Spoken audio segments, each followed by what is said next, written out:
بسم اللہ الرحمن الرحیم۔ السلام علیکم ناظرین، ریڈ زون کے ساتھ میں ہوں علی رضا الوی اور میرے ساتھ موجود ہیں جناب مظہر برلاس۔ خواتین حضرات، آپ کی خدمت میں سلام اور حسب سابق حسب روایت پاکستان کے لیے دعا۔ اللہ تعالی ہمارے اس عظیم وطن کو سلامت رکھے اور ہمارے اس عظیم وطن پر اپنی رحمتوں کی بارش کرے، یہ وطن ترقی کرے، اس وطن میں خوشحالی آئے۔ کیا خبریں علی رضا الوی صاحب؟ جی، اپوزیشن خود ارکان حکومت کی طرف سے مشیروں وزیروں پر اعتراض اٹھنے شروع ہو گئے ہیں۔ وزیر سائنس و ٹیکنالوجی فواد چودھری کہتے ہیں کہ آئین کے تحت دوہری شہریت والے پر اسمبلی آنے پر بھی پابندی ہے، تو وہ مشیر اور وزیر کیسے ہو سکتے ہیں؟ جبکہ شاہ محمود قریشی کہتے ہیں کہ سلطنت کے لیے مختلف شعبے چلانے کے لیے بہت سارے لوگوں کی ضرورت پڑتی ہے، تو اسی طرح بہت سارے لوگ جو ہیں ہم نے بھی رکھے ہوئے ہیں۔ انہوں نے کہا کہ یہ بات تو ٹھیک ہے کہ دوہری شہریت والا قومی اسمبلی اور سینیٹ کا رکن نہیں بن سکتا، لیکن انہوں نے ایک خوبصورت تجاہل عارفانہ کا سہارا لیتے ہوئے کہا کہ یہ دیکھنا پڑے گا کہ کیا دوہری شہریت والا جو ہے اس کی کوئی ذمہ داری لگائی جائے، تو کیا اس پہ کوئی قدغن ہے یا نہیں ہے۔ مظہر برلاس سب سے پوچھیں گے کہ یہ کیا معاملہ ہے۔ پھر مہنگی ترین LNG خریدنے کے معاہدے میں شریک اور ہر 15ویں روز شہریوں کے سروں پر پیٹرول اور گیس میں مہنگائی کی تلوار لٹکانے والی عظمیٰ عادل کی مدت ملازمت پوری ہو گئی ہے اور نئے چیئرمین کے تقرر کے لیے کئی امیدوار سامنے آ گئے ہیں۔ چھانٹی کے بعد کن امیدواروں میں کانٹے کا مقابلہ ہے، جائزہ لیں گے۔ پھر پرائیویٹ سکولز حکومتی پالیسی کے برعکس 15 اگست کو اپنے سکول کھولنے پر مصر ہیں۔ انہوں نے اعلان کیا ہے جناب 15 ستمبر کو تو بہت دیر ہو جائے گی، اور ان کے خیال کے مطابق بچوں کو کوئی مسئلہ نہیں ہے۔ ان کے خیال کے مطابق بچوں کا تعلیمی نقصان بہت زیادہ ہو رہا ہے۔ ہدایت خان صاحب جو ان کے صدر ہیں پرائیویٹ سکولز ایسوسی ایشن کے، انہوں نے ہدایت کر دی ہے کہ 15 کو سکول کھولے جائیں، اور ان کی ہدایت کے بعد جناب شفقت محمود کا کہنا ہے کہ ہم بھی ریویو کر رہے ہیں، 15 ستمبر کی بجائے دیکھ رہے ہیں کہ کیا 1 ستمبر تک سکول کھولنا ممکن ہے یا نہیں۔ اس کے بعد ایران نے قاسم سلیمانی کی مخبری کرنے والے جاسوس کو پھانسی پر لٹکا دیا ہے، اس کا بھی تذکرہ ہوگا۔ لیکن سب سے پہلے جناب یہ تو کچھ، بلکہ میرا خیال ہے آپ کی طرف جانے سے پہلے اگر آپ اجازت دیں تو میں ذرا ناظرین کو اور آپ کو بھی وہ کلپس تھوڑے سے سنوا دوں جو وزیراعظم عمران خان جب قائد حزب اختلاف ہوا کرتے تھے، جب وہ رہبر انقلاب تھے، جو وہ پاکستان میں انقلابی تبدیلیاں لانا چاہتے تھے، پاکستان کو ایک خوبصورت ملک بنانا چاہتے تھے، پاکستان میں لوگوں کے ٹوٹے ہوئے خوابوں کو جوڑنے کی کوشش کرنا چاہتے تھے، تو ان کا کیا ویژن تھا، پہلے اس کا جائزہ لیتے ہیں، پھر موجودہ صورتحال کی طرف بڑھیں گے۔ جناب عمران خان کا کلپ۔ ڈیول نیشنلٹی کے اوپر کلیئر ہے، یہ نہیں ہو سکتا کہ آپ پاکستان کے اندر آپ بیٹھ کے پارلیمنٹ میں بھی آ جائیں، آپ وزیر بنے، آپ ملک کے فیصلے کریں اور آپ کی ڈیول نیشنلٹی ہو، یہ نہیں ہو سکتا۔ پی ٹی اے کا اسٹینڈ بڑا کلیئر ہے، اگر آپ کے پاس دوسرے ملک کا پاسپورٹ ہے، آپ اسمبلی میں آپ کو نہیں بیٹھنا چاہیے، کیونکہ آپ جب دوسرے ملک کا پاسپورٹ لیتے ہیں آپ کو اوتھ لینی پڑتی ہے اس ملک کے لیے۔ میں تو کہتا ہوں جتنے پولیٹیشینز ہیں جن کے بڑے اربوں روپیہ اور جائیدادیں باہر پڑی ہیں، وہ بھی بیچ کے پاکستان آئے، جس کا جینا مرنا پاکستان میں وہ پالیٹکس کرے۔ ریٹائرمنٹ اسکیم بنائی ہوئی ہے کہ جس دن یا ملک میں کوئی تباہی آئی، کچھ ہوا، یہ آرام سے جا کے وہاں پر عیاشی کریں گے، بڑے بڑے پیسے رہ کے اور محلوں میں رہیں گے۔ یہاں لوٹ کے اگر مسئلہ گمبھیر ہوگا تو یہ باہر چلے جائیں گے۔ تو میں اس لیے بالکل ہم سمجھتے ہیں کہ ہم آئین کے ساتھ کھڑے ہیں، دوہری شہریت کو پارلیمنٹ بھی نہیں آنا چاہیے اور وزارتیں بھی نہیں ملیں۔ جی، عمران خان صاحب کہتے ہیں کہ ان کو تو بالکل نہیں ادھر ہونا چاہیے تھا، بلکہ جو باہر ہیں ان کو اثاثے بیچ کے پاکستان واپس آ جانا چاہیے تھا۔ اور انہوں نے کہا کہ یہ جو لوگ ابھی ہمارے انان اقتدار سنبھال کے بیٹھے ہوئے ہیں، جو اس ملک کو چلا رہے ہیں، جو 18 کروڑ اس وقت تھے اب 22 ہو گئے، 18 کروڑ عوام کی قسمت کی تقدیر کے مالک بن کے بیٹھے ہوئے ہیں، یہ ملک کو لوٹ کے بھاگ جائیں گے۔ اور حسن اتفاق ہے کہ یہی بات اب احسن اقبال بھی کہہ رہے ہیں۔ اچھا جی، ایک تو یہ جو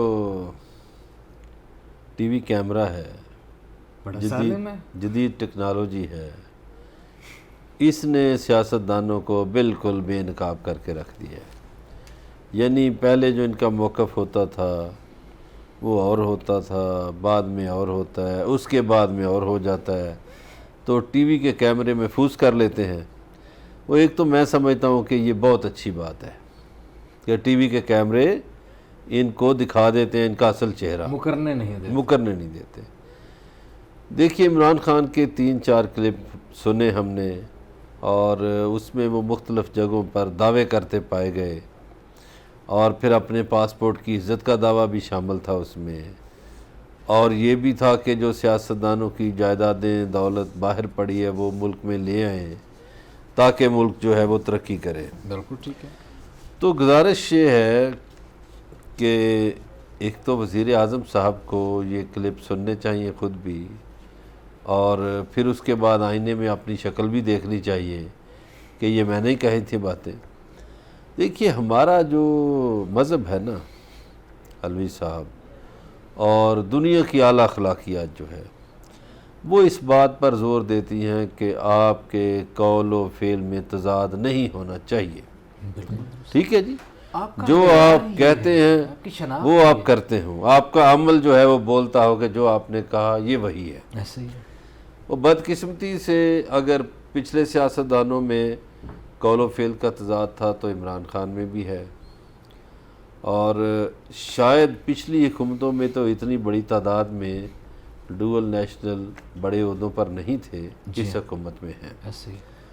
اب گزارش یہ ہے کہ یہ جو 15 معاونین خصوصی میں سے 7 دوہری شہریت والے ہیں، یا کچھ تو ایسے ہیں جو ہیں ہی پکے ادھر کے اور بس آ گئے ہیں پاکستان میں۔ ہاں یہ ہو سکتا ہے جو وزیر اعظم صاحب نے کہا تھا کہ لوگ یہاں نوکریاں تلاش کرنے آئیں گے، تو شاید یہ نوکری تلاش کرنے آئے ہوئے ہیں۔ اچھا، جو شاہ محمود قریشی صاحب نے طویلیں پیش کی ہیں، گزارش یہ ہے کہ جب آئین پاکستان یہ کہتا ہے کہ بھائی کسی ذمہ دار عہدے پر یہ لوگ نہیں آ سکتے ڈوئل نیشنل، ہمارے ساتھ ملک ہے انڈیا، علوی صاحب وہاں ایک شریعت رکھی جا سکتی ہے، یا آپ انڈیا کی شریعت رکھیں یا آپ کسی اور ملک کی رکھیں، سرنڈر کریں کہ اور چلے ٹھیک ہے۔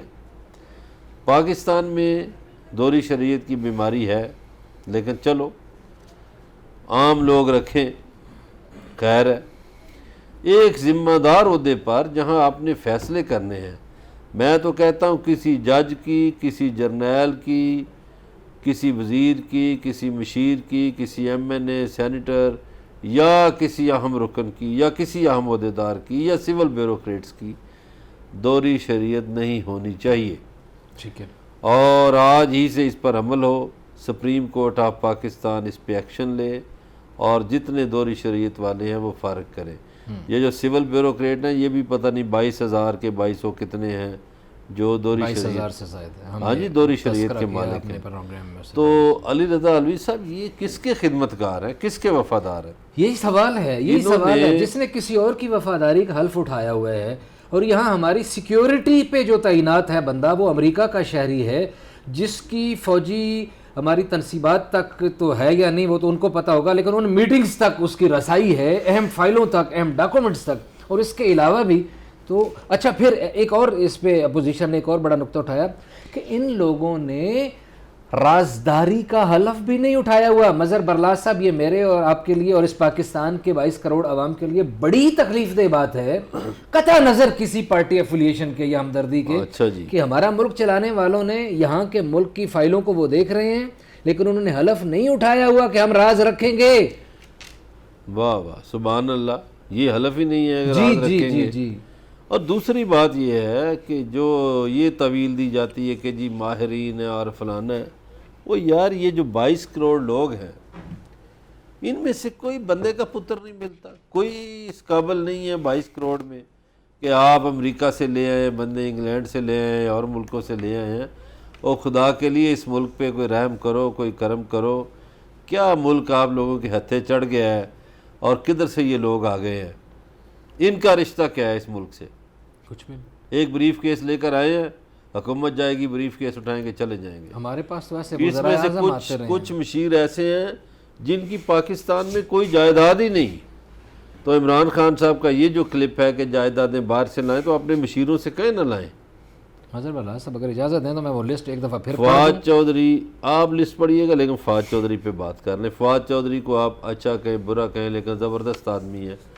فواد چودھری ہمیشہ ٹھوک بجا کے اپنا موقف پیش کرتا ہے اور بغیر لگی لپٹے بات کرتا ہے، حالانکہ اس کے کئی دوست بھی اس میں شامل ہیں مشیر، لیکن فواد چودھری نے لگی لپٹی نہیں رکھی، بالکل واضح موقف اپنایا ہے، جب شاہ اسمبلی میں محمود نہیں کی آ طرح سکتا۔ نہیں۔ ہاں اب یہ عجیب و غریب کیا مزے کی بات ہے, مجھے تو یہ لطیفہ لگا جوک آف دا ڈے کے طور پہ کہ جی ارکان اسمبلی اور ارکان سینٹ تو نہیں ہو سکتے, لیکن دیکھنا پڑے گا وزیر بن سکتے ہیں کہ نہیں, مشیر بن سکتے ہیں. اس 22 کروڑ میں سے یار کوئی اس قابل نہیں جو اس دھرتی کا, اس مٹی کا سپوت ہو اور اس کا فیصلہ کر سکے, جو یہاں کا وفادار ہو. جو اسمبلی میں جا نہیں سکتا تو مشیر کیسے بن سکتا ہے؟ اچھا پھر آپ نے یہ مشیر رکھنے ہیں تو پھر مامے قدیر کا کیا قصور ہے؟ اس کو چھوڑ دو, اور لوگوں کو چھوڑ دو جو غدار کہتے ہو, چھوڑ دو پھر ان کو. ایسے ہی ہے. جب آپ کی کابینہ میں, آپ کی حکومتی صفوں میں یہ لوگ بیٹھے ہیں جن کا کچھ پتہ ہی نہیں کس کے وفادار ہیں, تو پھر جن پہ غداری کا لیبل لگاتے ہیں ان کا کیا قصور ہے؟ سر برلا صاحب ایک بات میں آپ سے پوچھنا چاہتا ہوں, آپ کی عمران خان صاحب سے بڑی دوستی رہی ہے یا ابھی بھی ہے, ملاقاتیں بھی, رابطے بھی, ابھی کل پرسوں بھی آپ اپنے پروگرام میں کہہ رہے تھے.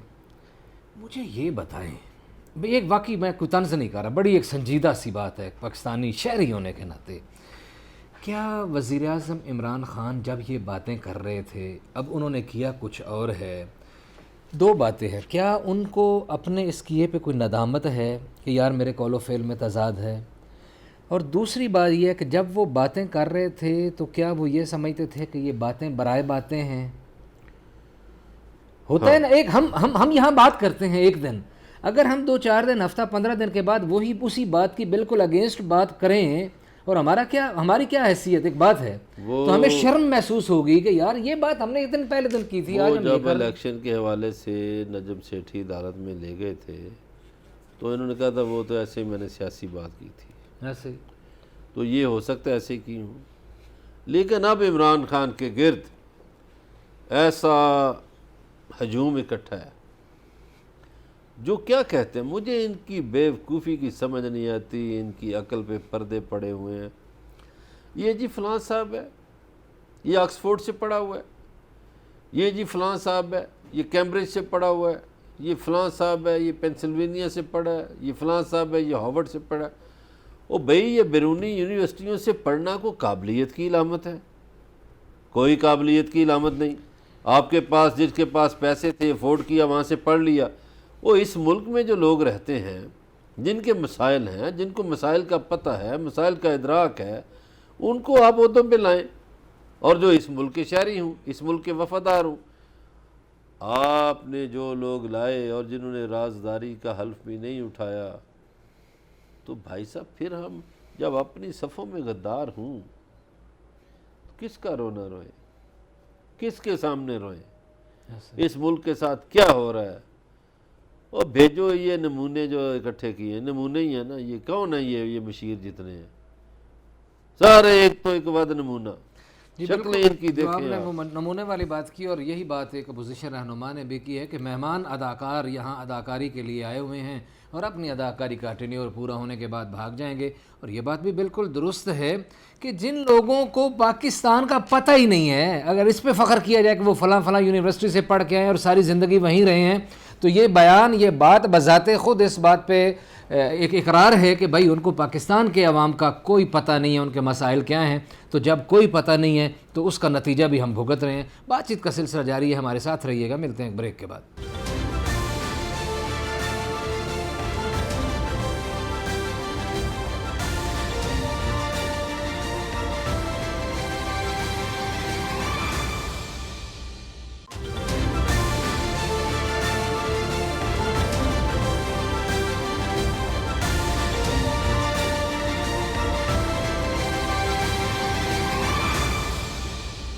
جی ویلکم بیک ناظرین. بریک پہ جانے سے پہلے بات یہ ہو رہی تھی کہ ہماری تقدیر کے فیصلے وہ لوگ کر رہے ہیں جو دوسری دنیا سے, دوسرے ملکوں سے اور دوسری حیثیتوں سے اور دوسری نیشنلٹیوں سے آئے ہیں. وہ ہمارے مسائل کا حل تلاش کرنے کی کوشش کر رہے ہیں, پتہ نہیں کیسے کر پائیں گے. لیکن ایک بات ہے, زرتاج گل صاحبہ نے کہا ہے, ہم نے اپوزیشن کی بہت بات کی, حکومت کی بھی کرنی ہے نا, ہمیں تو بیلنس بات کرتے ہیں.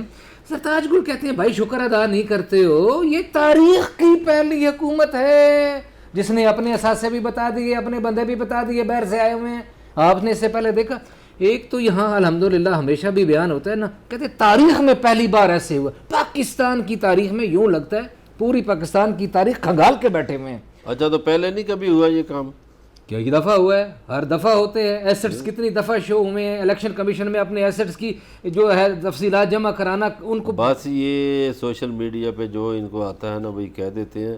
پہلے تو یہ ہے زرتاج گول صاحبہ اور وزیر اعظم عمران خان صاحب عمل درآمد کرائیں اس بات کے کہ آپ کے مشیروں کی جتنی جائیداد ملک سے باہر پڑی ہے وہ ملک میں لے آئیں. وہ تو کہتے ہیں کہ ان کو لانی چاہیے، جن کے باہر ہیں وہ سارے تو پاکستان لائیں نا، پہلے تو یہ بسم اللہ اپنے گھر سے کریں. نہیں، یہ محب وطن لوگ ہیں، ویسے مجھے یقین ہے یہ لے آئیں گے. ویسے مجھے خطرہ ہے کہ یہ لے آئیں گے، نہیں اور ملک کا کدھر سے لائیں گے؟ بھر کے چھلک پڑے. بھائی دولت ان کے پاس بیرونی دنیا میں اتنی پڑی ہے، وہ تو آپ نے دیکھے ہیں اثاثے کتنے کتنے. میں ابھی بتا بھی دوں گا تھوڑا. آپ بتا دیں بے شک جناب بہت زیادہ. ایک تو یہ ہے کہ جو جن کے نام بیرون ملک میں آپ لوگ پڑھ چکے ہوں گے، پر ریپیٹ کے لیے ذرا آپ کو تھوڑا سا بتا دیں ابھی تاکہ دوبارہ یاد کرا دیں کہ شہباز گل کے پاس امریکی کارڈ ہے، ندیم بابر امریکی ہیں، زلفی بخاری برطانوی ہیں، تانیہ ایدروس کینیڈا میں پیدا ہوئی تھی، سنگاپور میں رہتی ہیں، سید قاسم امریکہ میں رہتے ہیں، ندیم چند کینیڈا نیشنلٹی والے نکلے ہیں. اور یہ تو ہو گئے نیشنلٹیوں والے ساتھ. اور اثاثے جو ہیں جناب ندیم بابر جو ہیں وہ 2 ارب 75 کروڑ کے مالک ہیں اور 2 درجن سے زائد کمپنیوں میں شیئر ہولڈرز ہیں. ڈاکٹر عشرت حسین 1 ارب 70 کروڑ کے مالک ہیں اور امریکہ میں 3 جائیدادیں ہیں. عبدالرزاق داؤد 1 ارب 35 کروڑ کے اثاثوں کے مالک ہیں اور اہلیہ کی جو ہیں وہ 40 کروڑ سے زائد اثاثوں کے مالک ہیں. ان کی بیگم ان سے زیادہ امیر ہیں. اور اسی طرح جناب یہ امیر ہے نا 1 ارب ان کی.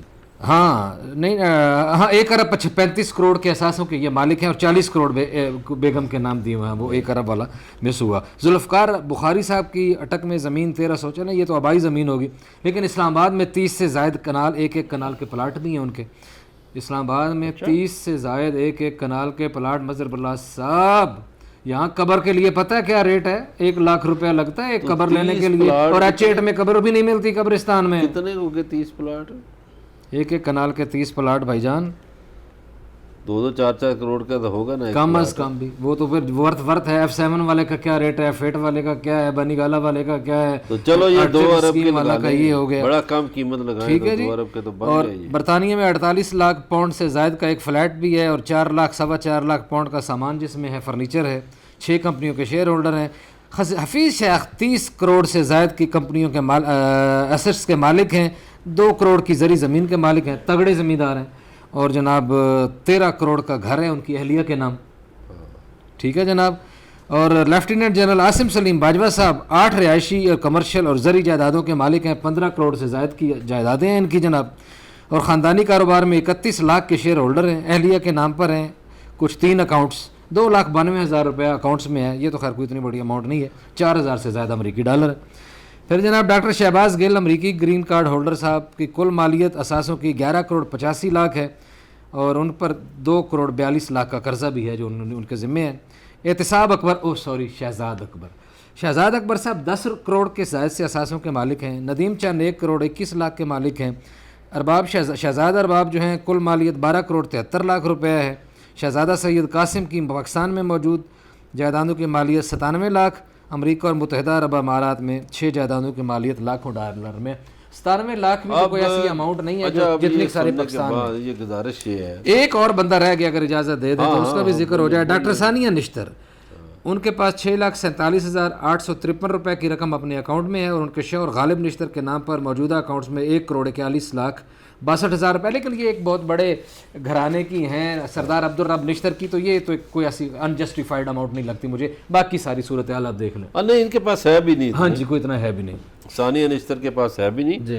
دوسرا ثانیہ نشتر کی جو بھی جائیداد ہے وہ اس ملک کے اندر ہے، ڈکلیئرڈ ہے. اور وہ غیر ملکی بھی نہیں ہے، انہوں نے اپنے آباء و اجداد کی خون سے وفاداری کی ہے، پاکستان کا ہی حلف اٹھایا. اب یہ سوال پیدا ہوتا ہے علی رضا علوی صاحب کہ جن لوگوں کی جائیدادیں ملک سے باہر ہیں یا پیسہ ملک سے باہر پڑا ہے، تو عمران خان صاحب کس منہ سے لوگوں کو کہتے ہیں کہ جی باہر سے جائیدادیں لائیں، یا پوری پی ٹی آئی کہتی رہی؟ تو اب گزارش یہ ہے کہ یہ الٹا کام پڑ گیا ان کے گلے. اب تو اپوزیشن والے کہیں گے جی پہلے بسم اللہ کرو نا، جی ہاں آپ لائیں. بالکل صحیح. تو عمران خان کو یہ ہدایت نامہ دینا چاہیے کہ جناب والا اگر آپ نے میرے مشیر رہنا ہے، ایک تو آپ وہ جو پیسے ہیں وہ ملک سے باہر جو جائیدادیں ہیں وہ بیچ کے اس ملک ویسے مجھے شک ہے یہ لے آئیں گے. آپ کو تو پتہ نہیں ہے یا نہیں مجھے یہ کیونکہ وفادار ہیں پاکستان مجھے شک کے ہے صاف کہ یہ ستھرے لوگ ہیں مشاورتیں چھوڑ دیں گے اچھا اگر یہ بات ہوئی تو. دوسرا پاکستان کے وفادار ہیں تو کیسے ملک کی مشاورت وہ پاکستان کو ٹھیک کرنے آئے ہیں آپ کہتے ہیں چھوڑ دیں گے. پاکستان کے وفادار ہیں بھائی. ان کا حلف انہوں نے پہلے اٹھایا نہیں ہے ریاست برطانیہ کا میں ملکہ کا وفادار. لیکن اب وہ پاکستان کے وفادار ہیں. وہ یار آپ اس وقت تو بے روزگار تھے اب نوکری لگی ہوئی ایسے جھنڈوں کو جفیاں ڈالی ہوئی ہیں انہوں نے. دیکھا نہیں سوشل میڈیا پہ قوم کا ریئیکشن. تو گزارش یہ ہے کہ یہ ایک تو ملک سے پیسے لائیں, دوسرا عمران خان جو ہیں وہ سبز پاسپورٹ کی عزت کرائیں اور اپنے مشیروں سے کہیں کہ اپنی سٹیزن شپ جو ہے وہ سرنڈر کریں. مجھے اگلی خبر کی طرف جانا ہے لیکن ایک ہی جملہ سبز پاسپورٹ کی عزت تو ہم نے دیکھ لی پچھلے دنوں جب ایک خبر جاری ہوئی ہے کہ جناب سبز پاسپورٹ کہاں کھڑا ہے, وہ افغانستان سے بھی پیچھے کھڑا ہے اور پتہ نہیں کہاں کہاں کھڑا ہے. سبحان اللہ اور الحمدللہ کیا کہیں. اگلی خبر جناب وہ ہم نے وہ بڑا اپنے پروگرام میں بھی بات کی تھی اور بھی لوگ بات کر رہے تھے. خیر اس کو ہٹایا تو نہیں گیا لیکن جب اس کی مدت پوری ہوئی ہے تو رینیو نہیں ہوئی. جناب عظمیٰ عادل شیخ صاحبہ چیئرمین اوگرا, شیخ نہیں خان ہے بلکہ عظمیٰ عادل خان, یہ اکثر میں بھول جاتا ہوں اس کو شیخ کہہ بیٹھتا ہوں. وہ آپ میرا خیال ہے ان کی شاہ خرچیوں کی وجہ سے شیخ کہتے ہیں. ہاں یہ اور شیخ بھی پاکستانی نہیں, یہ عرب شیخ. عرب شیخ جی بالکل بالکل. یہ بھی وضاحت ضروری ہے نا. جی ہاں وہ اب 17 جولائی کو ان کا فیئر ویل تھا, ان کو الوداع کر دیا گیا. اچھا دیکھیے جی اس ملک میں کیا کیا معجزے ہوتے ہیں. یہ خاتون جن لوگوں کی کولیگ تھی, جن کے انڈر کام کرتی تھی, تو پھر کیا ہوا؟ اسحاق ڈار کی نظر کرم پڑی تو ٹوپی پہنے ہوئے وہ آ گئے بارش اور انہوں نے اس خاتون کو اوپر لگا دیا, بٹھا دیا. نظر کرم تو کمال تو ہوتے ہیں نا. پھر اب وہ جو بیچارے جن کی یہ سبارڈینیٹ تھی اب وہ سبارڈینیٹ بن گئے. تو اس خاتون نے پھر اس کا ایل این جی میں بھی نیب اس کو بلواتی رہی ہے. وہ کیا قصہ وہ ایل این جی نیب میں بلواتی رہی ہے. سرکار موصوفہ کی ترقی اس لیے ہوئی تھی کہ موصوفہ جو تھیں یہ S N G P L میں تھیں. انہوں نے جب ایگریمنٹ کیا ایل این جی والے معاملے میں, یہ فرنٹ مین کے یا فرنٹ ویمن کے طور پہ جب سائننگ سگنیچری میں مہنگے ایل این جی لانے میں تھیں تو اس کے اعزاز میں, اس کے خوشی میں یا اس کی کیا کہتے ہیں مٹھائی کے طور پر یہ جو فرنٹ دے دیا گیا ہے نا. یہ نہ کہیں, فرنٹ لیڈی کہہ دیں. فرنٹ لیڈی کہہ دیتے ہیں سر. چلیں ٹھیک ہے, خوبصورت لفظ بنا. چلیں ٹھیک ہے. تو بہرحال یہ انہوں نے وہ ان کو فیسیلیٹیٹ کیا تو انہوں نے پھر ان کو فیسیلیٹیٹ کیا تو پھر اس طرح ہوتا ہے. اب یہ جب فارغ ہو گئی 4 سال نکال گئی تو 4 سال نکال گئی ہیں. اب معاملہ اگلے کی طرف بڑھتے ہیں کہ ان کے جانے کے بعد بہت زیادہ لوگوں نے چیئرمین اوگرا کے لیے کاغذ جمع کرائے. چھانٹیاں ہوئی ہیں ہمارے باوثوق ذرائع کے مطابق, اور جنہوں نے 50 سال سے کم جن کی عمر ہے ان کو نکال دیا گیا ہے کہ وہ بھی نہیں آئیں گے کیونکہ ایکسپیرینسڈ لوگ چاہیے اس کام کے لیے. 50 سے اوپر والی عمر کے لوگوں کو سلیکٹ کیا گیا ہے. ابھی تو مطلب ڈاکٹر عشرت کو لے آئے ہیں. ان میں جناب عارف صاحب ہیں, ایک محمد عارف صاحب ہیں, ڈاکٹر نذیر گردیزی صاحب ہیں, نور الحق صاحب ہیں, شاہد نعمان افضل صاحب ہیں, شہزاد اقبال صاحب ہیں, یہ لوگ ہیں. اور بھی کچھ لوگ ہیں اس میں, ایک کرنل فروخ ندیم صاحب ہیں. ان لوگوں نے اپلائی کیا ہوا ہے. تو ایک تو ہم نے ان کو, ہمیں بھی کچھ اتفاق ہوا جب ان کا ہمیں پتہ چلا کہ یہ لوگ جو ہیں اس میں اپلائی کیے ہیں تو ان سارے لوگوں کے بایو ڈاٹا اور ان کی خدمات ہم نے دیکھی. تو ایک خدمت تو ہم دیکھ کے حیران رہ گئے کہ کرنل فروخ ندیم صاحب جو ہیں یہ سیکرٹری بھی رہے ہیں نا جی اوگرا میں. تو یہ 2012 میں نام نہیں لوں گا اس خاتون کا, کاغذ میرے پاس موجود ہے جس نے دیکھنا ہو, اسکرین پہ بھی چل رہا ہے اور دکھایا بھی جا سکتا ہے. ایک خاتون کو نام نہیں لوں گا اس کی عزت کی خاطر, ڈی تھیں وہ خاتون, ان کو ہراس کرنے پر یہ غیر مشروط معافی مانگ چکے ہیں. لیکن ابھی ان کی خواہش ہے کہ انہیں چیئرمین اوگرا لگا دیا جائے. وہ تو ایسے بندوں کو تو نکال کے فوراً باہر کرنا چاہیے. اچھا, اور اس کے علاوہ باقی بھی جو ہیں وہ باقی لوگ جو ہیں ان کی اچھے ہیں, ان کے میں نے دیکھے سی ویز اور بڑا زبردست. لیکن ایک جس نے مجھے متاثر کیا, میں نہیں جانتا یہ کون صاحب ہیں, لیکن اس میں یہ شاید نعمان افضل صاحب کوئی ہیں. یہ ای ڈی رہے ہیں آئل کے, ایل این جی کے, ایل پی جی کے اور ایچ آر انفورسمنٹ کے, آئل اور گیس کا ان کا وسیع تجربہ ہے. ایک بندہ تھا نیب کے حوالے سے افسر بڑا مشہور تھا, حسن وسیم افسر. اچھا, میں نے اس لیے آپ سے پوچھا, شاید آپ جانتے ہیں. یہ ان کے بھائی ہیں. اچھا اچھا اچھا اچھا اچھا, حسن وسیم افضل کے بھائی ہیں. اچھا صحیح ٹھیک ہے, صحیح. اچھا, تو یہ انہوں نے ان کے اوپر میں نے دیکھا کہ پاکستان آئل کے رولز بھی انہوں نے بنائے تھے 2016 میں, اور انہوں نے 1 سال میں بطور E D oil and regulation میں 135 ملین